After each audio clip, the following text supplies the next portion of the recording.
건강의 지표라 할 수 있는 소변. 어느 날 피가 섞여 나온다면 내 몸에 무슨 변화가 있는 것 같아. 당신 어디 아파?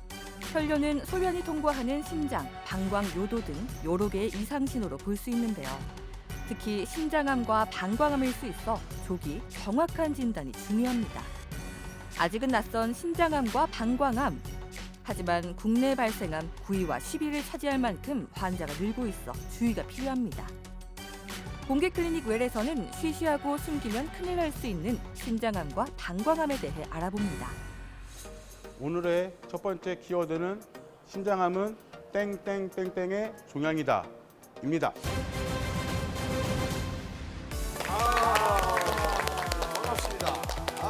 네, 토요일 아침의 좋은 습관 공개 클리닉 웰입니다. 오늘은요, 조금은 낯설 수 있는 신장암 그리고 방광암에 대해서 이야기 나눠볼 텐데요. 도움 말씀 주실 건강주치의 비뇨의학과 전문의 구자윤 과장님 모셨습니다. 안녕하세요. 안녕하세요. 반갑습니다. 네, 어제보다 나은 오늘, 오늘보다 나은 내일을 꿈꾸는 비뇨의학과 전문의 구자윤입니다.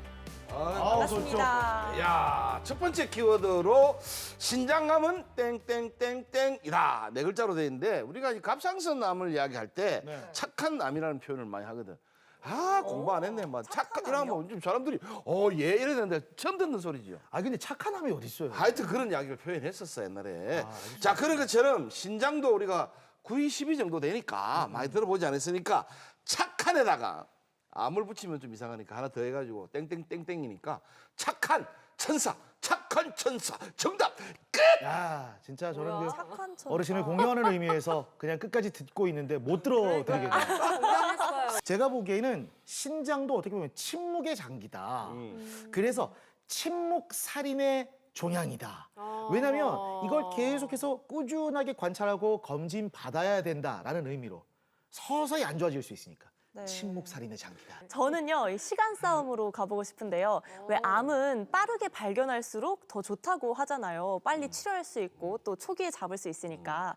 그래서 저는 시간 싸움으로 한번 가보겠습니다. 자, 우리 제임 씨 이야기는 무시하도록 하겠습니다. 당연히 시간 싸움 모든 암이 아 당연히 근데 굉장히 그 설득력 너무 있는 당연한가요? 임팩트가 전혀 전혀 없었어요. 없어요. 네. 저는 아니에요. 저는 채림 씨 말 듣고 좀 혹하고 오, 이거 정답일 수도 있겠다 싶었던 게 네. 이게 개인차가 돼서 너무 커가지고 어떻게 관리하느냐, 어떻게 치료하느냐에 따라서 그죠. 편파가 너무 차이가 나기 때문에 맞아요. 예측 불허 이게 아, 정답이 예측 아닐까 불허. 싶습니다. 오늘 남성팀 여성팀입니까? 가족 오락관입니까? 그럼 선생님이 그러면 허참 선생님이십니까? 네. 자 그러면 정답이 차입니다, 뭔지 차. 몇 대면 오빠가 그럼 외쳐줘봐요. 직접 해주셔야지. 아, 방금 저 과장님 뭐라 하시면 참 허참은 참.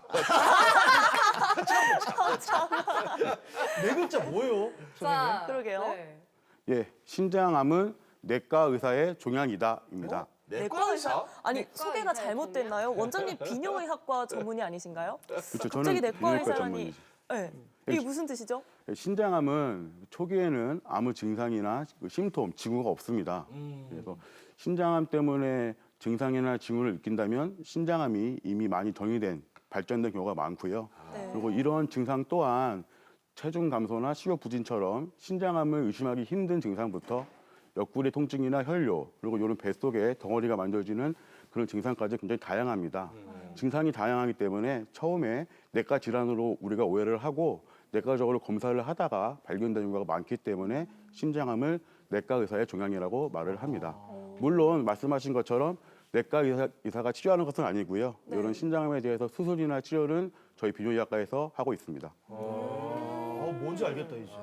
그게 이제 사람 내가 아프면 일단 뭐 아프니까 그 내과 가서 먼저 이야기를 환자 입장에서 먼저 시작은 그렇게 하겠네. 그렇죠. 아, 주제 영상에서 이제 신장부터 방광까지 뭐 요러 개라나 요쪽을 말하는 것 같은데 이거는 어떤 개념입니까? 예, 요거 와, 모형을 좀 모형까지. 보시면 요게 우리 신장이고요. 콩팥이라 부르죠. 콩처럼 팥처럼 생겼대서 콩팥이 하는데 요 신장에서 요 소변이 만들어지면 요 만들어진 소변은 요 신배를 타고 이렇게 모이게 됩니다. 요 모이는 데가 신우고요. 신우에 모인 소변은 요 요관을 타고서 이동해서 방광에 모여 있다가 요도를 통해서 배출되게 됩니다. 요 소변이 만들어서 나오고 저장되고 배출되는 요 통로를 우리가 요로개라 하고요. 네. 요런 요로개에 생기는 암을 요로계 암이라고 말을 합니다. 남성, 여성 공통해서 이런 요로계 암 중에 대표적인 것이 바로 신장암과 요 요로 상피 세포암이 되겠습니다. 두 가지. 그러면은 우리가 흔히 아는 5대 암에 비해서는 주변에서 뭐 방광암 이렇게 걸렸다는 소리를 신장암 이런 얘기를 많이 못 들은 것 같아요. 못 들어봤어요. 그래서 그런데 이게 걸리는 분들은 몇 % 정도나 될까요? 그래서 이게 우리가 중앙암등록본부에서는 매년 이런 암 등록 통계를 발표하고 있습니다. 그래서 가장 최근에 나온 것이 작년 12월에 발표된 내용인데요. 요 우리 지금 말씀하신 신장암과 방광암이 남성, 여성 공통적으로 9위와 10위에 위치하는 것을 알 수가 있습니다. 즉 10대 암 중에 9위, 10위를 차지하는 암이니까 우리가 생각하는 것처럼 보기 드물거나 희귀한 암은 아니겠죠. 그러네요. 아니 꽤 진짜 높네요 비율이. 예. 생각보다. 이게 이전에 공개 클리닉 웰에서 저희 그 만성 콩팥병에 대해서 얘기를 해봤거든요. 같은 신장이니까. 그럼 만성 콩팥병이 있으면은 신장암이나 방광암으로 갈 확률이 좀 높은 겁니까 어떻습니까? 예, 만성 콩팥병이 심해지면 이것이 신장암이 된다는 그 틀린 말입니다. 신장암이 되는 것은 아닙니다. 하지만 이런 만성 콩팥병, 즉 만성 신증후군을 앓으시는 분이 이런 신장암이 발생할 가능성이 일반인에 비해서 5배에서 많게는 20배까지 늘어납니다. 이런 만성 콩팥병, 만성 신부증 말고도 신장의 신낭종이나 아니면 신이식 후에 면역 억제제를 투여하는 환자군에서도 이런 신장암의 발생 확률이 정상인에 비해서 늘어나고요. 특히 이런 신장에 그런 낭종이 굉장히 많이 있는 다낭성 신증후군 환자에서는 이런 신장암의 위험성이 그 4%에서 9% 정도 올라간다고 보고 있습니다.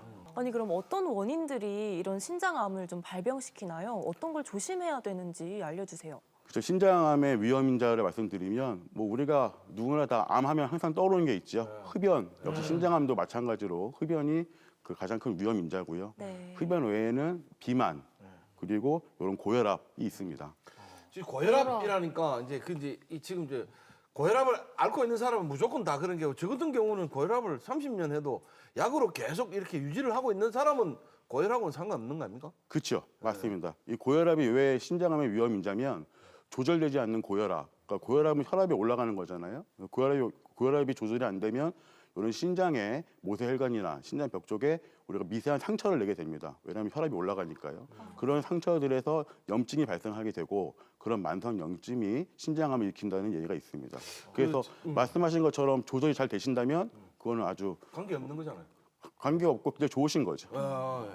이번에는 신장암 수술을 하고 회복 중인 분 만나봤습니다. 어떤 사연인지 영상 함께 보시죠. 이 환자는 췌장 검사를 받던 중에 신장 이상을 발견했다고 합니다. 내과 와서 사진 촬영을 했는데 그 콩팥에 무슨 문제가 있다고 해서 그 아주 콩팥이 아니 뭐 암이라고 그걸 내가 인정을 했어요. 혹이 아니라 뭐 조금 문제가 있구나 이어서 결정을 해가 수술을 받았습니다. 신장암은 아까 내과 의사의 종양이라고 말씀하셨는데 이분도 내과 검사에서 종양을 좀 발견한 어떠세요, 거예요? 요새? 선생님은 그때나 별 다름없고 아주 좋습니다. 환자분께서 직접 좋다고 말씀하시니까 정말 다행입니다. 혹시나 뭐 검사에서 이상이 생긴 거는 아니겠죠? 걱정되네요. 우리 보시면 여기 이제 우리 2022년에 소화기내과에서 이제 간 쪽 사진을 찍었는데 예. 여기 사진 보이시죠? 예. 이게 오른쪽이고 이게 왼쪽인데 예. 요 왼쪽 요게 신장에 이렇게 요 보이는 동그란 게 이제 혹이거든요. 예, 여기 예. 이제 암이 이신돼서 저희가 요 혹만 도려내는 그 부분 결제를 시행했고 그래서 이제 그게 벌써 이제 한 2년쯤 지났어요. 벌써 2년 지났고 가장 최근 사진 보시면 여기 이제 저번 달 사진인데 요 부분 예. 원래 요 부분이 원래 그 아까 보이던 혹이 있던 부분인데 예. 보면 혹 다 잘 떼어냈고 예. 신장도 그 혹 제외하고는 그대로 잘 있고 그리고 우리 피검사 보시면 피검사도 다 괜찮고 이 환자분은 2.7cm 혹이 발견돼서 2년 전에 왼쪽 신장을 부분 절제하는 수술을 받고 지금은 재발 없이 경과 관찰 중이신 분입니다. 근데 지금은 이제 우리 2년이 넘어서 예. 이제 6개월 한 번씩 해서 근데 혹시 또 재발 하나, 전이 하나 요것만 좀 보시면 되고요. 예. 그리고 뭐 항상 말씀드리지만 뭐 운동 같은 거 그대로 하시면 되고 예, 예. 음식도 가리는 거 없고 예, 맞습니다. 흔히 보면 주변에서 이제 뭐 회나 뭐 야채, 날고기 이런 거 먹지 말라 하는데 그런 거는 그냥 항암하시는 그런 분들 얘기고 우리가 특히 암 수술을 하셨으면 더 잘 먹어야 돼요. 더 잘 드시고 지금까지 했던 것처럼 그대로 생활하시면 그게 제일 좋습니다. 과장님 말씀 들어보면 뭐 암 수술했다고 특별한 게 있는 게 아니라 그냥 평소처럼 건강 관리 잘하고 잘 드시고 하시는 게 앞으로도 어머님 건강하시길 바라겠습니다. 그리고 수술 전에는 아버님 좀 연세도 많으시고 그 항우고제도 끊고 수술을 해서 해야 돼서 좀 걱정을 많이 했는데 다행히 아버님 회복도 잘 되시고 현재까지 경과도 많이 좋아서 저도 참 다행하다 생각합니다. 참 고맙다고 생각합니다. 예, 아주 고맙습니다. 지금처럼 똑같이요. 아침에 일찍 일나고 운동하고 좋은 공기 먹고 이랬으면 그래 하면 나는 뭐 내가 치고 지금 생각한 대로 건강이 참 좋은 것 같아요. 신장암은 초기에는 아무 증상이 없어서 모르고 지나는 경우가 많습니다. 그래서 정기검진을 권유하고요. 40대 이상의 그 남성, 여성이라면 1년에 한 번은 꼭 정기검진을 받기를 바랍니다. 그래서 시트도 좋지만 시트는 조영제 위험이 있으니 초음파로 1년에 한 번씩은 신장에 대해서 그 검진 받으시는 것을 권유드립니다. 예, 감사합니다. 영상으로 만나본 분은 이제 건강하시면 좋겠고요. 또 콩팥을 부분 절제를 했다고 하셨는데 혹시 절제를 하지 않고 이렇게 치료하는 방법은 없습니까? 예, 모든 암에서와 마찬가지로 신장암에서도 가장 좋은 방법은 할 수 있으면 그 수술을 하는 것입니다. 근데 말씀하신 것처럼 이렇게 우리가 환자를 보면 연세가 많거나 어떤 사정 때문에 이런 제너럴 컨디션이 안 좋아서 전신 마취가 안 되는 분들이 있거든요. 이 신장암 수술은 굉장히 큰 수술이기 때문에 전신 마취를 해서 한 2시간 정도 해야 되는 수술인데 그런 전신 마취가 안 되는 분들이 좀 있습니다. 그런 분들 같은 경우에는 저희가 치료를 못하는 것은 아니고 그 신장의 암을 태워버리는 RFA나 크라이오세라피처럼 신장의 그 암 부분만 냉동으로 얼려버리는 그런 시술 방법이 있습니다. 어머 신기해라. 신기하다. 얼린다고요? 너무 신기한데요. 아까 영상에서 보니까 또 이게 수술 전과 후와 뭐 음식이랑 뭐 이런 것도 가릴 것 없이 평소처럼 지내면 된다고 뭐 이렇게 말씀하시는데 그래도 암 수술인데 그래도 좀 챙겨야 될 게 따로 있지 않을까요? 과거에는 신장에 어떤 이런 암으로 진단되는 혹이 있으면 네. 신장 전체를 절제했습니다. 전체를요? 하지만 최근에는 우리가 이런 수술 방법이나 수술 기구가 많이 발전해서 수술자가 할 수 있으면 신장 부분 절제를 하라 합니다. 즉, 네. 암 부분만 도려내는 것이죠. 네네. 그래서 우리가 신장에서 암 부분만 도려내면 나머지 신장은 살아있기 때문에 네. 그 수술 전과 비교해서 큰 문제는 없고요. 그래서 신장 부분 절제 수술을 하는 것이고 네. 그래서 항상 아까 그 VT에 나온 것처럼 우리가 암 수술을 하고 나면 그 제일 좋은 것이 평소 하던 대로 운동하고 네. 식사하시고 오히려 우리가 암 수술하고 나서 체중이 빠지면 그건 더 안 좋게 보거든요. 그건 굉장히 안 좋은 예외 중에 하나이기 때문에 네. 우리가 그래서 마찬가지로 신장의 부분 절제만 해서 신장이 괜찮으니 그 전과 똑같이 자기가 좋아하는 거 드시고 좋아하는 운동 하시고 물론 앞서 말씀드린 것처럼 흡연이나 비만, 고혈압은 주의해야겠죠. 네. 그럼 신장 부분 절제를 했기 때문에 신장에 기능적으로는 아무 문제가 없는 거예요? 맞습니다. 그 신장에서 여기 아까 보시면 사람 질문이 요게 이제 그 신장에서 요게 이제 암이 있는 부분을 이렇게 나타내는 것인데 네. 여기 암이 있다면 이 부분만 이렇게 절제를 하게 됩니다. 그러면 나머지 신장은 다 살아 있고 기능을 제대로 하기 때문에 큰 문제가 없고요. 중요한 것은 우리가 그 만약에 그 암이 이렇게 크다.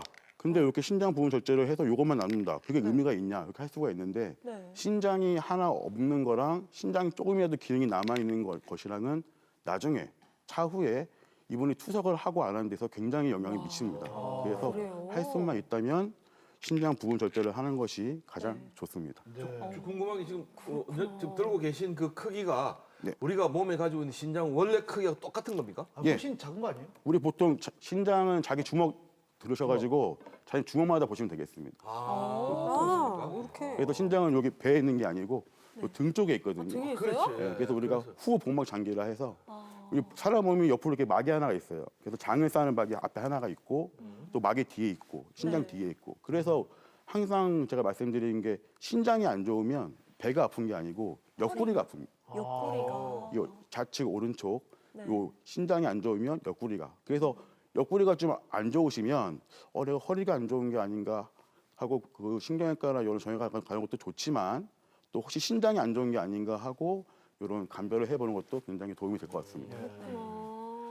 이게 우리가 오늘 여러 개의 질환에 대해서 얘기하는데 사실 주변에서 뭐 형님들이나 아니면 뭐 어머님들 말씀하시는 거 보면 제일 아픈 게 뭔 줄 아나? 요로결석이다라고 얘기 많이 하시더라고요. 아프다대요. 근데 제가 알기로는 요로결석이 지금 날씨 덥잖아요. 네. 여름철에 많이 생긴다는데 이게 요로결석하고 계절적인 좀 상관관계가 있습니까, 선생님? 계절이랑요? 요로결석 같은 경우는 저희가 한번 생기면 2년 정도 안에 한 50% 재발한다고 봅니다. 그래서 이제 그 끔찍해라. 재발을 좀 막기 위해서 그리고 옛날에는 뭐 칼슘도 먹지 말고 뭐 먹지 말고 이런 시기 제한을 했는데요. 네네. 이런 시기 제한은 이제 좀 옛날의 그런 가이드라인 지침서고 최근에는 저희가 환자분들한테 물을 좀 많이 드시라 합니다. 그래서 수분을 좀 많이 섭취하는 것이 요로의 재발과 그리고 좀 생겨서 얼마 안 됐을 때 잘 빠지게 하는 치료까지 발초할 수 있기 때문에 저희가 물을 좀 많이 드시라 하고 요거를 우리 반대로 생각하면 여름에는 덥지요. 더우니까 땀이 많이 나고 네. 탈수가 되죠. 몸 안에 수분이 부족하게 되겠죠. 그러니까 반대로 생각하면 우리 몸에 수분이 부족하게 되는 시간이 여름이니까 여름에 이런 결석 환자가 좀 많이 생기게 되는 것이고 그래서 내가 평소에 먹는 양보다 여름에는 좀 물을 한 컵, 두 컵 정도 더 드시는 것이 좋습니다. 이거 진짜 좋은 팁이네요. 섭취가 이게 중요한가 봐요. 통증이 진짜 심하다는데 산통하고 비교할 정도로 진짜 좀 심한. 그렇죠. 보통 우리가 요로결석 통증을 상고의 고통이라 하거든요. 그래서 응급실에서 이렇게 보면 환자분들이 정말 건장한 남자분들이 막 굴러요. 떼굴떼굴 아프다고. 그 정도로 통증이 심하거든요. 그래서 제가 가서 이제 보통 이제 남성분들에게는 그 애를 낳으신 겁니다. 상고의 고통. 이거 어머니 잘 드리라고 이렇게 말씀드리는데 근데 이게 통증이 좀 재밌는 게 그렇게 엄청 아프다가 또 시간 지나면 또 하나도 안 아파요. 또 시간 지나면 또 엄청 아프고 요게 이제 이런 통증의 가장 흔한 증상이고 요거 말고는 이제 소변의 혈뇨가 나올 수가 있습니다. 그래서 왜냐하면 그 돌들이 이렇게 이런 신을 요관에서 좀 이렇게 빠지면서 요관을 긁어서 그럴 때 피가 나가지고 방광에 모이기 때문에 소변의 혈뇨가 보이는 증상이 있을 수가 있습니다. 그렇게 이제 뭐 요로결석이 작아가지고 물 많이 먹고 뭐 줄넘기하고 툭툭툭 털어내면 된다고 하지 크면 그러면 병원에서 치료를 받아야겠네요. 그 무조건. 무조건은 아니고요. 근데 요로 결석은 저희가 그 크기에 따라서 치료가 좀 달라집니다. 예. 보통 한 3mm 정도, 4mm 이하의 3mm 크기에서는 웬만하면 자연적으로 빠지거든요. 근데 이제 그 자연적으로 빠지는 걸 돕기 위해서 물을 좀 많이 먹으라 하고 또 이렇게 뛰는 게 좋으니까 줄넘기 하라 하고 그래서 뭐 저 같은 경우는 맥주가 이뇨작용도 있기 때문에 그렇네. 맥주 많이 드시라 하거든요. 그래서 물론 맥주 드시면서 물도 많이 드시라 하는데 요렇게 이제 3mm 정도 말씀이고요. 그다음에 한 5mm 정도 크기는 그렇게 빠지지가 않기 때문에 깨야 됩니다. 우리가 흔히 돌 깬다 하죠. 그래서 그 ESW라고 이제 충격파 세역술로 이런 있는 부위를 꽝꽝 쳐가지고 돌을 빠질 수 있게 깨주는 거죠. 작아지면 빠질 수가 있으니까. 그리고 이제 좀 더 큰 한 10mm 이상, 1cm 이상의 그런 결석은 물론 깰 수도 있지만 깨기에는 잘 깨지지도 않고 시간도 많이 걸리기 때문에 수술을 하게 됩니다. 그래서 그런 수술도 이렇게 우리가 뭐 배를 열고 하는 그런 수술은 아니고 이런 요관 내시경을 통해서 돌을 보고 레이저로 돌을 깨서 바스켓으로 딱 빼 나오는 수술을 하게 됩니다.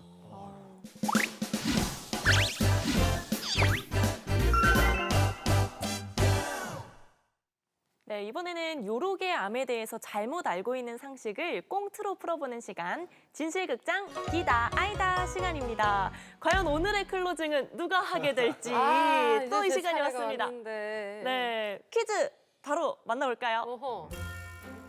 뭘 그래 살라고 계속 뭘 보고 있는 아, 가만히 있어 봐봐. 지금 2리터짜리 내가 물병 사려고 지금 일하고 있다 애가 안 들어들었네. 물병이 2리터짜리? 그래. 야 그냥 500ml짜리 4개 먹으면 되는데 뭐 2리터짜리를 사냐? 진짜 모르는 소리 하지 마라. 뭐? 이게 2리터짜리가 딱 내 앞에 있어야지. 아 오늘은 내가 요거를 담아야지 2리터를 채우는구나. 이렇게 느낌이 딱 올 거 아닌가 봐. 와, 2리터씩이나. 아이 근데 무슨 물돼지도 아니고 무슨 물을 그래 많이 먹으려고. 아니 오빠야 왜? 그 방광이랑 신장에 소변을 만든다 얘가 이 그치, 방광이 그치. 신장이. 근데 이 건강을 위해서는 물을 진짜 많이 마실수록 그래 좋단다. 그래서 나는 생각보다 500ml짜리 이렇게 뭐 한 개, 두 개 이 정도 먹더라고. 그래서 이제부터 2리터짜리 사가지고 나는 이거 다 마시거든. 아니 술도 그래 많이 먹는데 물까지 그렇게 많이 먹으면 어떻게 하려고 그러지? 여러분, 저 진짜 궁금합니다. 신장과 방광의 건강을 위해 물은 가능하면 많이 마시는 게 좋다. 기다 아이다. 당신의 선택은? 자, 답판 하나, 둘, 셋 들어주세요. 아니다. 기다. 기다. 채림 씨하고 네. 고인범 아버지가 기다려 주셨고 다미 씨가 아이다를 들었습니다. 우리 몸에 물이 70%라고 했는데 그것만 가지고 안 되는 게 있는 모양이라. 여름에도 아까 물을 많이 배출도 하기 때문에 몸으로 배출하기 때문에 모자라서 많이 먹어줘야 되고 많이 안 먹는 사람이 그런 걸 확률이 많다고 했으니까 나는 물은 그냥 물을 많이 먹는다 해서 막 5리터씩 들어가는 건 아니거든. 그렇죠. 위도 한계가 있고 그러니까. 네, 오늘은 특히나 출제자의 의도를 파악해야 됐었고요. 그리고 모범생이신데요, 모범생. 항상 과유불급이라는 말이 있잖아요. 이게 아까 말씀하신 거는 요로 결석이 있을 때, 아플 때, 요걸 뭔가를 빼내야 할 때 그때는 2리터 먹어주는 거 맞아요. 열심히 배출해야 되니까. 근데 평소에도 우리가 음식에 들어있는 수분감도 있기 때문에 뭐 굳이 2리터까지 만드는 의미 없다. 이렇게 말씀하실 것 같습니다. 네. 그럼 바꿀 수 있는 기회가 있는데 세 분 다. 하나. 두 분. 저도 한번 이래서 바꾸고 이러면 되는 거야. 아, 예. 고인범 아버지. 뭐야, 바꿨어. 역시 안 나게 바꿨어. 뭐야. 효리부동의 아이콘답게. 뭐야, 진짜 네, 바꿨어요? 한번 바꿨습니다. 나 첫 번부터 나는 X야. 자, 클로징 이거 주세요. 클로징이. 그렇군요. 자, 선생님. 아주 가슴 졸이면서 답을 탁 틀어주시길 바라겠습니다. 모두가 기다리고 있습니다. 자, 답은 올까요? X일까요? 하나, 둘, 과장님. 셋. 오면 웃기겠다. 답은 둘, 셋. 답은 대박이다, 진짜. 와, 승부사적 기준이 나왔습니다. 진짜 대박 소름이다, 진짜. 오였구나. 왜 그렇습니까? 여기 일단 문제가 네. 물을 가능한 한 많이 마시는 게 좋냐를 그렇지. 네. 물어봤는데요. 저희가 신장이나 방광이 안 좋으신 분들에게는 물을 많이 드시라 합니다. 실제 도움도 되고요. 특히 결석이 있으신 분들도 물을 많이 드시라 하고 아까 말씀하신 것처럼 약주를 좋아하시는 분은 제가 물을 더 많이 드시라 합니다. 그렇죠. 왜냐하면 우리 몸에서 그 술을 분해하는데 물이 쓰이기 때문에 우리가 물을 더 그치. 그래서 우리가 술 먹고 나면 목마른 거거든요. 네. 근데 요렇게 물이 좋다고 무조건 많이 마시는 게 좋냐? 그렇지는 않습니다. 보통 물은 하루에 1.5리터에서 많게는 2리터까지 먹기를 권유합니다. 그래서 이게 왜냐하면 물을 너무 많이 마시게 되면 우리 몸의 전해질에 나트륨이 떨어지는 저나트륨 혈증이 올 수가 있습니다. 그래서 제 응급실에서 경험한 건데 제 환자분이었는데 나이가 좀 많으신 분이었어요. 나이 좀 많으신 분인데 제가 물을 많이 먹으라 하니까 진짜 많이 드신 거예요. 막 먹고 말을 너무 잘 들으셨어요. 응급실에 이제 쓰러져서 오셨거든요. 제가 보던 환자니까 저한테 연락이 와서 제가 가봤는데 그 환자분이 이제 물을 하루에 막 4리터, 5리터를 드시는 거예요. 그래서 이제 몸 나트륨이 떨어져서 그것 때문에 이제 그 쓰러지셔가지고 응급실에 오셔서 우리가 이제 내과랑 같이 빠르게 치료를 하고 다행히 잘 퇴원하셨는데 이것처럼 우리 몸에 전해질이 있거든요. 특히 전해질 중에 나트륨이 떨어질 수가 있기 때문에 물을 너무 많이 마시는 거는 좋지 않게 보고요.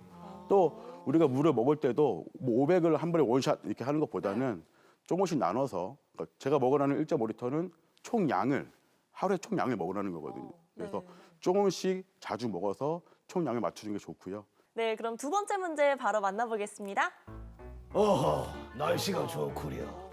이 조선에 청나라 사신 고사신이 온다는데 어허, 고사신 어서 오시오. 고사신이요? 내가 사실 됐어? 고사신. 방광에 좋은 음식들을 많이 마련해놨어. 우리 한상군 고생했네. 예. 많이 드시지요. 고사신, 방광 건강은 어떻소? 이리야 흥티도 매요. 뭐야, 진짜 중국어로 하잖아. 자, 고사신, 우리 조선에서는 방광 건강을 위해서 하는 운동이 있어. 바로 멀리 쏴라라는 운동이요. 함께 보시겠어? 쏴라. 니 쏴라. 자, 준비되셨어? 저 멀리 방광에 힘을 꽉 주고. 아하. 하나, 둘, 셋. 자, 카메라 여러분. 다 젖었어. 전화해두고 뭐 하시는 거예요? 자, 불편하네요. 소변을 볼 때 힘을 꽉 주고 세게 딱 쏘면 방광 건강에 좋다. 남자분들 굉장히 이거 많이 하시죠. 알게 모르게 여성분들도 하실 수 있고요. 자, 끼다 아이다 당신의 선택은 준비했습니다. 준비했습니까? 좋습니다. 하나, 네. 둘, 셋, 들어주세요. 오, 같이 가시네 오늘 진짜. 자, 지금 채림 씨만 0점이거든요. 그러니까요. 이번에 제가 1점 획득할 수 있지 않을까 생각해 봅니다. 오. 왜냐하면 네, 네. 설명 바로 해볼게요. 이 말씀해 주신 것처럼 소변을 나눠서 이제 분사를 괜찮아요. 민망해하지 말아요. 잘 하려면 힘을 줬다 뺐다 해야 하잖아요. 그 과정에서 뭔가 근육이 좀 더 향상되지 않을까 싶어서 근육이 저는 향상이 건강에 된다. 도움이 될 것 같습니다. 자, X입니다. 이게 뭐든지 이렇게 분비되는 것들은 자연스러운 게 좋은 거지. 네, 이게 막 억지로 쥐어짜거나 뭐 더 빨리 뭐 어떤 거든지 배뇨 뭐 땀이든 뭐든 이 분출되는 배출되는 것들은 자연스럽게 흐르는 것이 최고다. 전 그렇게 생각합니다. 자, 구 과장님의 정답, 답판, 끼다 아이다. 짜짜짜. 뭐 답판. 알지 뭐. 이리 와. 틀어주세요. 정답은 아이다. 자연스러운 게 좋은 건가요, 웬일이야? 역시? 그렇죠. 뭐든 억지로 해서 좋을 게 없죠. 근데 그렇군요. 아까 그 말씀 나누신 것 중에 저희 그 비뇨기과에 그 유로플로라고 이제 요만한 통의 소변을 보면 그 소변의 속도, 양이 나오는 기회가 있거든요. 그래서 두 분이 이렇게 밖에서 안 하시고 비뇨기과 가셔서 그 검사 한번 해보시면 정확히 속도까지 해서 누가 더 우세한지. 승부수를 한번. 왜냐면 저희들이 옛날 전공의 때 많이 했었거든요. 그래서 그게 소변의 속도 1등은 항상 그날 술을 제일 많이 먹은 사람입니다. 방광에 오줌이 많을수록 이게 빨리 나가기 때문에 아까 그 말씀하신 것 중에 그 우리 그 한대 선생님 말씀하신 게 거의 정확합니다. 소변은 정말요? 자연스럽게 보는 것이 제일 좋습니다. 오, 그래서 진짜요? 우리가 방광에 아까 오줌이 차면 나중에 소변을 본다 했잖아요. 그래서 남성 같은 경우는 방광이 한 500cc 되고요. 여자는 좀 작아서 한 400 됩니다. 그래서 방광에 한 2분의 1 이상 오줌이 차면 이제 요 방광이 오줌이 찼구나, 오줌을 내보내겠다 하면 우리 몸에서 두 가지 작용이 일어납니다. 하나는 방광이 짜주고, 방광이 짜주고 요도는 열리고, 요 두 개가 뭐가 하나 맞지 않는다면 오줌을 볼 수 없는 것이죠. 그래서 그런 경우에, 그러니까 우리가 만약에 막 힘을 줘서 오줌을 보게 되면 이게 체요도가 열리지 않았는데 오줌을 봄으로써 이 힘으로만 봄으로써 요도나 전리선에 상처를 줄 수도 있고 이런 것들은 염증에 또 우리 특히 남자들 전리선염 아니면 요도염의 원인이 될 수도 있고요. 그래서 내가 소변을 제일 좋은 건 내가 화장실 가서 이렇게 화장실 앞에 섰을 때 뭐 특별히 그런 힘을 주거나 그런 거 없이 정말 자연스럽게 시원하게 나오는 것이 제일 좋고요.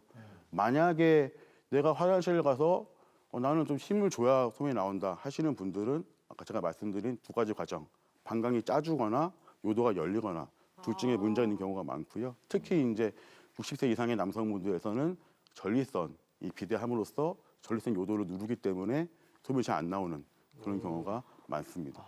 네, 그럼 마지막 문제 보고 올게요. 자, 한담이 환자 네? 네. 저 나 환자야? 검사를 다 해봤는데 네. 기생충이 있어요. 기생충 어디에 이 기생충이 있어요? 방광하고 이쪽에 기생충이 방광에 기생충이 있어요? 근데 이게 기생충이 좀 이렇게 있으면 방광암의 확률이 굉장히 높거든요. 기생충 내보내면 되잖아요. 내보낼 수가 없어요. 검사 결과 그렇게 나왔어요. 기생충이 네. 있으면 방광암의 확률이 굉장히 높으니까 주의하시고 계속해서 일주일에 한 번씩 와가지고 저 보면서 잠깐만 의사 면허증 내놔봐요. 없어요. 정팔인데 이거 없다고요? 어떻게 알았지? 이거 봐 이게 사기꾼이었어. 여기서 문제 드리도록 하겠습니다. 나는 진짜 이거 처음 알았네. 진짜로? 방광암을 일으키는 기생충이 있다. 어? 끼다 아이다. 당신의 선택은 하나, 둘, 셋. 들어주세요. 아니다. 너무 이거는 나뉘었다. 나뉘었다. 얘기 나눠줘야지. 있다고 생각하세요? 진심으로? 그렇지. 설명 좀 해주세요. 근데 이게 이제 기생충이라는 게 사실은 여자나 남자나 이렇게 어릴 때 아무 때나 막 한 대 벗고만 누우면 안 돼. 이제 여기 이제 어린 아이들이라 이런데 이제 기생충이 들어간다는 이야기를 들어본 게 듣고, 그래서 기생충이 들어갈 수 있다는 확률은 제가 100% 있을 것이다. 그러면 그 기생충이 이런 병을 일으킬 수 있을 것이다. 그래서 그래서 크로징은 고인범. 끝. 저는 이 암의 원인을 좀 생각해 보면 환경적인 뭐 여러 가지 요인에 의해서 유전자 같은 게 변형이 돼야 암에 걸리는 거라고 좀 들었거든요, 어디서. 근데 기생충이 유전자까지 변형시킨다. 요거는 그냥 좀 금시초문인 것 같아서 저는 X로 가겠습니다. 저 이번에도 좀 출제자의 의도가 있었다. 저는 공크를 2년 반 정도 했다고 생각이 드는데 한 번도 기생충에 의한 암 이런 얘기는 절대 듣지 못했고 그죠? 혹시나 요새 가짜 정보 되게 많지 않습니까? 네. 맞아요, 너튜브라든지 뭐 짧은 영상 이런데 가짜 뉴스가 너무 많기 때문에 혹시나 행여나 그거 보고 막 좀 이게 진짜인가 이런 걱정하지 말라 이런 의미로 문제를 내지 않았나 이런 생각합니다. 답은? 흔들리지 말아요. 하나, 둘, 셋. 기다. 나 진짜 영원히 못하는 거야 이거? 방광을 일으키는 기생충이 있습니다. 방광암을 일으키는 기생충이. 기생충 이름은 주열흡충인데요. 오! 보시면 대박이다. 저게 이제 주열흡충의 생활사고요. 요 다행인 건 국내에는 2000년 이후로는 아직 보고된 바가 없습니다. 2000년까지도 15명에 불과했고요. 그래서 요거는 국내에는 없지만 아프리카나 그다음에 아열대 지방 그리고 요런 남미 쪽에서는 2억 명 이상이 걸려 있는 흔한 그런 질환입니다. 그래서 물에서 그 알이 부화해서 유충이 요 달팽이에 들어갑니다. 그래서 달팽이에서 1차 성숙을 하고 배설이 돼서 나온 2차 유충이 이제 사람 피부로 들어오게 되고요. 그래서 우리가 특히 예를 들면 이집트 같은 경우 나일강 있잖아요. 나일강. 나일강에 그 운하가 생기고 나서 이런 달팽이들이 굉장히 서식하면서 이런 기생충들이 굉장히 많아졌습니다. 근데 다행인 건 우리가 요거를 증상만 진단만 하면 기생충 약으로 쉽게 우리가 치료할 수 있기 때문에 재밌는 게 저게 남자 여자 한 몸입니다. 진짜요? 저게 다운형체는 신기하다. 아니고 진짜. 저 큰 애가 수컷이고요.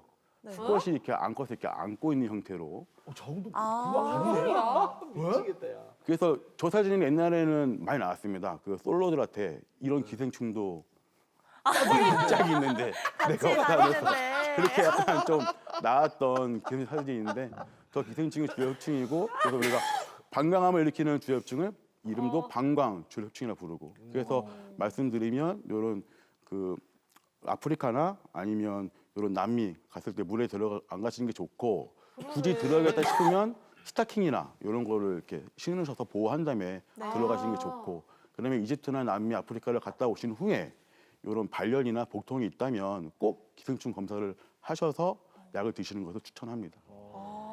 그러니까 해외 나갈 때 다들 샤워기 이거를 필터 같은 거 많이 챙겨가더라고요. 필터 챙겨가더라. 그런 이유가 있네. 야, 기생충도 있는데 담이가 없어?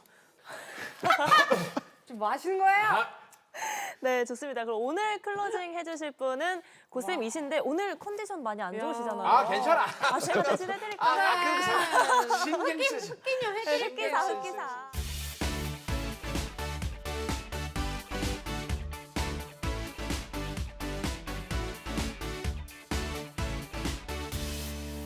네, 과장님 두 번째 키워드 공개해 주시죠. 두 번째 키워드는 방광암 빨간 풍선을 기억하라입니다. 빨간 풍선. 빨간 풍선 되게 기억하기 좋은 키워드인데 네. 이게 무슨 방광 쪽이라든지 뭐 이런 거에 뭐 관련 아니면은 뭐 상징적인 이런 게 있을까요? 요게 보시면 요거 딱 가리면 요거 빨간 풍선 같지 않나요? 아, 가리니까 그러네요. 맞네. 그래서 올라오는 거. 네. 줄도 다 있고. 대한비뇨종합학회에서는 우리가 빨간 풍선이라고 방광암 인식 캠페인을 진행하고 있습니다. 그 방광암을 빨간 풍선이라 부른 이유는 네. 일단은 풍선처럼 방광이 동그랗고요. 그리고 우리 풍선이 후 불면 커지는 것처럼 방광도 소변이 차면 늘어나고 줄어들고 그리고 가장 중요한 거는 우리가 방광하면은 그 혈뇨가 중요하기 때문에 그 혈뇨를 잊지 마시라고 빨간 풍선이라고 요 캠페인 이름을 지었습니다. 딱 맞네. 그러네요. 근데 방광암하고 요로상피암. 솔직히 방광암은 알겠는데 요로상피암은 이게 좀 어려워요. 이게 좀 차이를 좀 말씀해 주신다면요. 예, 앞서 말씀드린 소변이 모이는 신우, 그다음에 소변이 통과하는 요관, 그다음에 소변이 저장되는 방광, 요 전체를 우리가 요로상피 세포라 합니다. 그래서 요런 요로상피 세포에 생기는 암을 통틀어서 요로상피 세포암이라 하죠. 예, 요 보시면 요 소변이 모이는 신우, 신장이 아니고요. 신장과 소변을 만드는 곳이고 소변이 모이는 신우, 그다음에 소변이 이동하는 이 요관, 통로, 소변이 저장되는 방광, 요 전체를 통틀어서 우리가 요로상피 세포라 합니다. 그래서 요로상피 세포암은 요로상피 세포에 생기는 암. 네. 그러면 거기하고 요로상피 세포암이 신우에 생기면 신우암, 요관에 생기면 요관암, 방광에 생기면 방광암이라고 말을 하는 것이죠. 우리가 좀 더 쉽게 예를 들어보면 우리가 잡은 지 얼마 안 된 신선한 명태는 생태, 생태. 요걸 얼리면 동태, 동태, 네. 말리면 황태. 황태 이렇게 부르죠. 같은 생선인데 네. 마찬가지로 요로상피 세포암은 같은 암인데 요게 신우에 생기면 신우암, 요관에 생기면 요관암, 방광에 생기면 방광암. 근데 요런 암들 중 80% 이상이 방광에 생기기 때문에 우리가 흔히 요로상피 세포암을 방광암이라 말을 하고요. 다시 말하면 방광암이 이런 요로상피 세포암의 대표 주자죠. 그렇구나. 근데 이 방광암이 있으면 혈뇨가 있다고 하셨잖아요. 이 혈뇨는 본인도 알아챌 정도의 그런 색인가요? 그렇죠. 보통 혈뇨하면 우리가 소변을 봤을 때 빨갛게 이제 피처럼 나오는 걸 말씀하시는데요. 이 혈뇨에는 크게 종류가 두 개 있습니다. 우리가 유관적 혈뇨와 현미경적 혈뇨가 있습니다. 네. 유관적 혈뇨가 지금 말씀하신 것처럼 소변을 볼 때, 내가 오줌 누는데 왜 피가 나왔지? 이렇게 빨갛게 나오는 것을 우리가 유관적 혈뇨라 하고요. 현미경적 혈뇨는 나는 소변을 보면 노랗고 괜찮은데 소변 검사를 하면 피가 보인다 한다. 그거를 현미경적 혈뇨라고 합니다. 이 두 개의 차이는 우리가 유관적 혈뇨의 경우에는 요런 방광암, 요로상피암의 어떤 진단율이 한 40%. 즉 10명이 이렇게 유관적 혈뇨를 봤으면 그중에 4명 정도는 이런 암 때문에 피가 나는 경우가 많다 해서 적극적인 검사를 권하고요. 그다음에 아까 말씀드린 현미경적 혈뇨는 우리가 제일 처음 한 번에서 나온 거는 큰 의미가 없고요. 네. 2번 이상 반복적으로 그렇게 소변에 피가 비치면 그런 분들 중에서는 보통 한 3% 정도, 많아도 한 5% 정도까지 보기 때문에 우리가 내가 소변 색깔은 괜찮은데 병원 가니까 소변에 피가 나온대요. 해서 방광 검사를 하시는 거는 그건 좀 과잉 치료고요. 네. 하지만 반복적으로 2번, 3번 계속 나온다 하면 그때는 우리가 한번 방광암에 대해서 검사를 해볼 수가 있습니다. 그럼 소변 검사로 이제 혈뇨가 확인되면 그 다음부터 어떤 검사를 해서 이거는 방광염이다 이런 여부를 확인하는 겁니까? 일단 소변 검사에서 이제 혈뇨가 있다고 이렇게 저희 병원에 오시면 외래에서 우리가 신장 같은 경우는 혹시 암인지 아닌지 보기 위해서 CT를 찍어보잖아요. 예. 근데 방광암에 진단하는 가장 중요한 표준 검사, 우리가 흔히 이제 골드 스탠다드라고 부르는데 그 검사는 CT가 아닙니다. 바로 방광 내시경인데요. 우리가 내과에서 뭐 이렇게 상부 내시경, 하부 내시경 하는 것처럼 똑같이 우리가 요도를 통해서 내시경을 넣어서 방광 안에를 눈으로 살펴보는 것이고요. 이게 아무래도 이제 요도로 들어가다 보니까 아프겠다. 여성보다는 남성이 좀 많이 아프고요. 좀 길이가 기니까 그렇게. 요도가 좀 길기 때문에 안에 들어가면서 그리고 또 과거에는 이제 요 내시경이 그냥 쎄였어요, 쎄. 요런 그냥 쎄여서 요렇게 쎄를 누니까 굉장히 통증이 있거든요. 너무 아플 예를 것 들면 같아요. 저희 아버지도 한 번 하시고 이제 절대 안 한다. 제 아들이 기니까 의사인데 제 아버지가 이거는 할 게 못 된다 이렇게 하시는데 네. 최근에는 이제 이런 쎄 말고 우리 흔히 내시경 이렇게 키는 것처럼 이렇게 네. 플렉서블이라 해서 연선 내시경이 나와서 좀 고통이 좀 경감되고 있습니다. 다행이네요. 방금 액션이 너무 크셨어. 이렇게. 이제 무서워요. 많이 하는 거라서.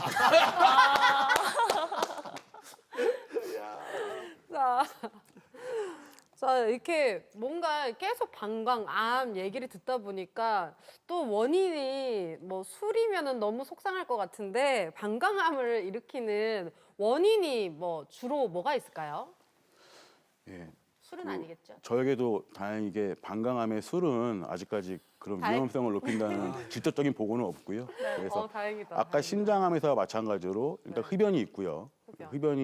흡연을 하는 기간이 길어질수록 그리고 흡연을 시작한 나이가 빠를수록 양이 많을수록 이런 방광암의 그 위험성이 올라가고요. 특히 방광암은 재발을 가장 잘하는 암이거든요. 그래서 이런 재발을 하는데도 굉장히 위험 요소가 흡연입니다.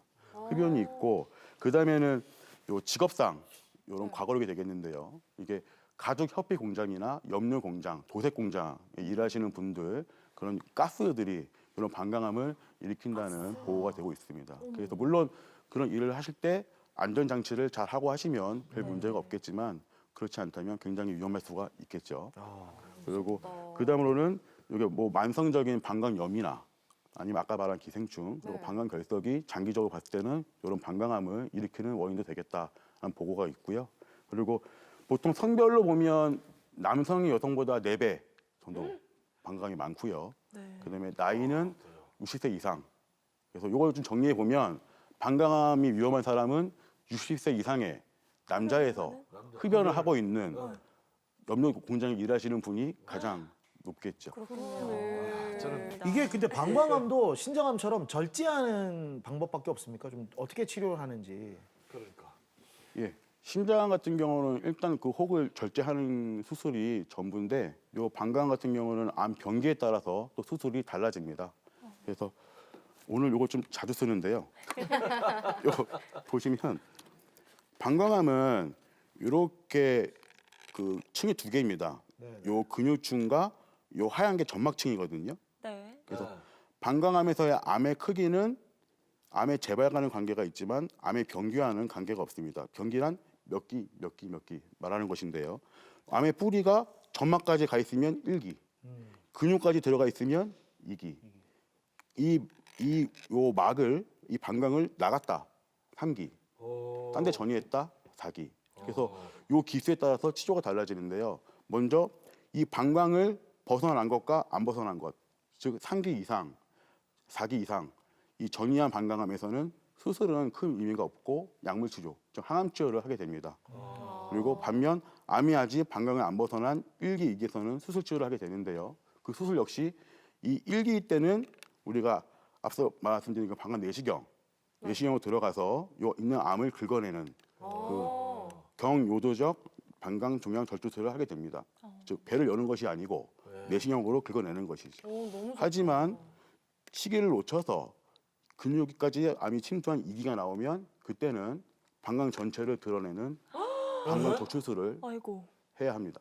그러면 어떻게 그럼 오줌이 그러면 오줌이 걸러지는 소변 줄 같은 거 해야 되는 건가? 없잖아요. 그래서 이제 말씀하신 대로 만들어지면 바로 넣어야 되네. 방광이 없으면 네. 우리가 오줌을 모을 데가 없겠죠. 그렇죠. 그래서 이제 하나는 장으로 인공 방광을 만드는 인조 방광을 만들어서 연결하는 수술이 하나가 있고요. 그러면 아니면 그냥 요 우리 나오는 요 요관을 밖으로 빼서 우리가 흔히 이제 오줌줄 찬다 하죠. 그래서 요 차는 그런 수술을 해야 합니다. 그렇게까지 안 되도록 관리 잘해야 관리 되겠다. 잘해야 돼. 진짜. 그러게요. 아니 이렇게 무서운 병의 근원이 흡연이라고 합니다. 모두 금연하셔야겠죠? 네. 이번에는 방광암 환자분을 한번 만나봤습니다. 병원으로 함께 가보시죠. 이 환자는 3년 전에 동네 병원을 찾았다가 방광암 3기까지 의심된다는 진단을 받으셨습니다. 소변을 보는데 갑자기 포도주스 색깔의 그 소변이 나오더라고요. 그래서 이제 처음에는 이제 방광암인지도 모르고 일단 그 병원에 갔더니 동네 병원에 갔더니 이제 그 진단을 한 결과 방광암이라고 이게 방광을 드러낼 수도 있다고 그렇다고 큰 병원으로 가보라고 해서 그 상태가 안 좋아가지고 한 번에는 좀 부족하다고 그래서 그 수술 첫 번째 하고 그 일주일 후에 또 재수술을 또 하게 됐습니다. 야, 8주일 만에 수술을 2번이나 받은 몸도 마음도 많이 상했을 텐데 이제 3년이 지났으니까 괜찮았겠죠? 예? 이게 이제 우리 복부 CT인데 이 부분이 방광이에요. 방광이고 여기 보이는 이 부분이 이제 암으로 의심되는 부분이고 그래서 보면 좀 커요. 방광의 거의 한 반 정도 이렇게 차지하는 것 같고 그래서 우리가 방광이 있으면 방광은 이렇게 층이 두 개예요, 두 개. 그래서 여기 점막층이 있고 근육층이 있고 그래서 방광의 이런 암 크기는 몇 개에는 상관이 없고 재발률에 좀 영향을 미치고 방광암에서 몇 개 하는 건 요 뿌리가 어디까지 갔나로 말을 하거든요. 그래서 점막까지 가면 1기, 근육까지 가면 2기, 나가면 3기. 그래서 이제 일단 요 가져오신 사진에서는 판독이 이제 한 3기까지 의심이 된다 이렇게 나왔고 우리가 방광암은 2기부터는 방광 전체를 드러내자 하거든요. 그게 표준 치료고 그래서 이제 그 방광을 좀 드러낸다 이런 말씀을 듣고 오신 거고 이제 요도로 이렇게 내시경 들어가서 이렇게 절제하는 수술을 했고요. 와 진짜 그때 일이 주마등처럼 지나가실 것 같아요. 예, 수술을 보시는 것처럼 이렇게 배를 열고 하는 것은 아니고 내시경으로 가능한데요. 저희 밝게 빛나는 전기 부분으로 이런 암 주변을 긁어내는 경유도적 방광내 종합결제술을 했습니다. 와 너무 신기한데요? 수술 잘 했고요. 여기서는 조직검사 결과가 이제 만약에 2기가 나왔으면 저도 이제 방광 드러낸다 말씀을 드리는데 다행히 이제 수술하니까 1기가 나왔어요. 1기가 나왔고 이제 그건 정말 다행이고 근데 이제 암 크기도 컸지만 한 번 더 파내는 거예요. 그래서 보시면 이렇게 이제 한 번 더 파냈고요. 보통 30% 재발한다 보는데 이렇게 아버님처럼 이런 안 좋은 요소들이 몇 개 있으면 70% 80%까지 재발률이 올라가거든요. 그래서 그걸 좀 낮추기 위해서 우리가 약을 좀 썼고 그래서 아버님 BCG 약을 이제 방광 안에 놓고요. 처음 6번 놓고 그다음에 3번씩 해서 이제 약을 했고 이때도 많이 좀 힘들었을 수 있는데 다행히 또 잘 따라오셔서 다행히 잘 맞췄고 지금까지는 이제 다른 치료 없이 이제 괜찮나 재발 하나만 경과관 잘 하는 중이고. 진짜 처음 진단 받았을 때는 3기일 수도 있다고 했는데 지금 검사해 보니까 1기라는 거잖아요. 헉, 너무 다행이에요. 근데 이게 일기라도 2번이나 수술을 하셨을 만큼 안 좋은 부분도 있었는데 괜찮으신 거 맞죠, 그렇죠? 좋고요. 좋고 경과도 좋으시고. 좋고, 결과가 좋고. 좋습니다. 예, 감사합니다. 앞으로도 좋을 거라 생각합니다. 예, 그동안 고생 많이 하셨습니다. 아버님 감사합니다. 고생. 앞으로도 제발 없이 건강하시게. 제발. 제발 없이. 처음에 이제 병원에서 아유, 그 방광을 드러낼 수도 있다는 그 의사 선생님이 말씀에 뭐 난감했죠. 이거 어떻게 해야 되나? 이제 모든 뭐 그렇게 되면 이제 제가 하는 또 직업도 또 중단할 수밖에 없고 삶의 질도 형편없고 모든 게 다 엉망이잖아요. 그래서 걱정을 많이 했는데 또 여기 와서 수술을 받고 정상적인 또 삶을 살 수 있어서 매우 기쁩니다, 지금. 저희 외래에서 이런 요로산픽의 암 환자분들이 오시면 가장 먼저 하시는 말씀이 자기가 뭘 잘못해서 암에 걸린 게 아닌가 이렇게 여쭤보시거든요. 그래서 제가 분명히 말씀드리는 건 환자분이 뭐를 잘못해서 이런 암에 걸린 것이 아니고 그 인생이라는 긴 여정을 살아가는데 그 만난 장애물이라고 생각을 합니다. 그래서 그런 장애물을 환자분들이 잘 넘을 수 있도록 도와드리는 것이 저를 포함한 우리 의료진, 의사의 역할이고 비가 온 뒤에 더 단단히 붙는 것처럼 지금 이런 장애물 잘 넘으셔서 그 좀 더 오늘보다 밝은 미래 그리고 좋은 내일을 맞이할 수 있도록 노력하셨으면 좋겠습니다. 너무 다행이시네요. 네, 영상에서도 여러 번 재발에 대해서 말씀을 해주셨거든요. 근데 이 방광암 수술 후에 재발이 되는 경우가 많나요? 예, 암 중에서 재발이 가장 많은 암이 방광암입니다. 그래서 우리가 보통 방광암은 재발률 한 30% 정도 보고 있거든요. 네. 근데 이제 수술하고 나서 우리가 암 크기가 그 3cm 이상, 그다음에 이런 암이 4개 이상 멀티플, 아니면 조직 검사에서 이런 CIS 동반 이런 것들이 포함되면 여기 이제 재발률 위험 요소라 해서 많게는 70% 80%까지 재발률이 늘어나게 됩니다. 와. 그래서 그런 환자분들 경우에는 저희가 한 8주 정도 전후에 세컨드 TURBT라 해서 한 번 더 수술을 하게 됩니다. 뭐가 남아서 하는 것이 아니고 재발을 낮추기 위해서 한 번 더 수술을 하는 것이고요. 아까 V타 나오신 분이 그런 수술을 하신 거였고, 네. 그다음에 그 후에 이제 요 방광내 약물 주의법이라 해서 어차피 암에 대한 치료니까 항암 치료 중에 일종이죠. 하지만 방광에서만 할 수 있는 항암 치료죠. 우리가 이렇게 맞는 게 아니고 방광 내 약물 주입해서 이런 재발을 방지하기 위한 그런 치료를 합니다. 자, 마지막으로 방광암, 신장암 같은 여러 개 이제 암을 예방하고 조기에 발견하기 위해서는 어떤 것들이 좋은지 말씀 한번 해주시죠. 예, 모든 암이 마찬가지겠지만 특히 신장암에서는 그 어떤 암보다 조기 발견이 중요합니다. 신장암 같은 경우는 조기에 발견하면 암 전체를 신장 전체를 드러내지 않고 암만 부분들 찾을 수가 있고요. 방광 같은 경우는 조기에 발견만 하면 방광을 다 드러내지 않고 아까처럼 내시경적으로 수술을 할 수가 있고 그래서 제가 항상 말씀드리는 건 40세 이상의 남성 여성에서는 신장암 검진을 위해서 우리 CT는 잘 보이고 좋지만 조영제가 몸에 좋지 않으니까 초음파로 1년에 한 번은 검사하는 것을 권고드리고 우리가 아쉽게도 방광은 그런 검사로 볼 수 있는 게 많지 않거든요. 그래서 혹시라도 무증상, 증상 없는 혈뇨가 보이면 꼭 근처 비뇨기과 가서 방광암이 아닌지에 대한 검사를 진행해 보시라고 말씀드리고 싶습니다. 네, 좋습니다. 원장님 오늘 정말 감사합니다. 네, 이번에는 저희 공개 클리닉 웰이 준비한 퀴즈로 선물도 챙기고 건강도 챙기는 시간입니다. 카카오톡 플러스 채널에 공개 클리닉 웰 검색해서 친구 추가해 주시고요. 1대1 채팅창에 정답 남겨주시면 저희가 추첨을 통해서 상품 전해드릴게요. 오늘의 퀴즈는 뭔가요? 네, 오늘의 퀴즈입니다. 이것은 방광암의 주요 증상 중 하나인데요. 소변에 피가 섞여 나오는 이것은 무엇일까요? 자, 보기 드리겠습니다. 1번 야뇨, 2번 빈뇨, 3번 혈뇨, 4번 급박뇨. 안녕하십니까. 오늘 크루징을 책임질 우승자 고인범입니다.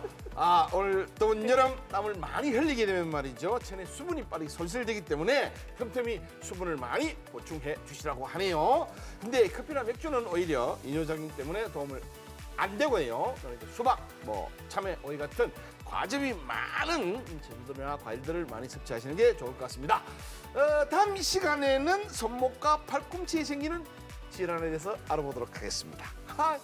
크루징을 잘하네 내가. 자, 다음 주도 함께해 주실 걸 여러분 바라면서 저희는 여기서 인사드리겠습니다. 고인범입니다. 갑시다.